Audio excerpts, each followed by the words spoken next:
Hello guys, I hope you are all doing well. Today in this video we're gonna solve the problem LeetCode 19, remove end node from end of the list. So the problem is that they give us a singly linked list and they ask us to remove an end node from the end of the linked list and return the linked list. So to solve this problem we're gonna use the fast and slow pointers technique, also known as the tortoise and hare algorithm. In simple terms, we use two pointers. The slow one move one step and the faster one move n step. The reason we move the fast pointer n steps ahead of the slow pointer, it's because we want to create an n distance between the two pointers. Means when the fast pointer reach the end of the list, the slow pointer will be pointing to the node that are before n node. And also the slower pointer have n step away from the end, means the fast pointer, and also the slower pointer have n steps away from the end, means the fast pointer. And that's gonna optimize the code efficiency, because as you can see here, the one that we want to remove is the one that are after the slower pointer, so we can remove the end node from the end easily. So let's say we have this input linked list and they ask us to remove the end node from the linked list. So the first thing we're gonna do is to initialize a fast and slow variable pointing at the head of the linked list, means the first node. Then we're gonna move the fast pointer based on the end that they give us. So once the faster reach the end node, we're gonna start moving the slow pointer one node and we move the faster also one step. Once the faster pointer reach the end of the list, the slower pointer gonna stop iterating, and as you can see we have a distance between them that are equal to the end input. So we easily remove the end node by connecting the next of the slower pointer to the node after the end node. Finally, we return the head. That's it guys, so let's jump at coding the solution. So the first thing we're gonna do is to initialize a slow and fast pointer. Then we're gonna start moving the fast pointer n steps ahead of the slow pointer using the for loop that iterates n times. Then we set a condition: if the linked list have only one node, we return none, means the empty linked list.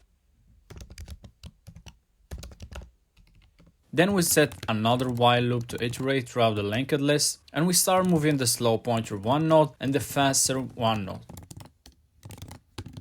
Once we reach the end of the linked list, we remove the end node by moving the slow pointer to the node after the end node. It's because the slow pointer will be pointing to the node that is one step before the node that need to be removed. That's it guys. Finally, we return the head of the linked list. So the time complexity for this problem is off n because we are looping over the linked list, and for the space complexity is off 1 since we are not using any extra space memory. Thanks for watching, see you in the next video.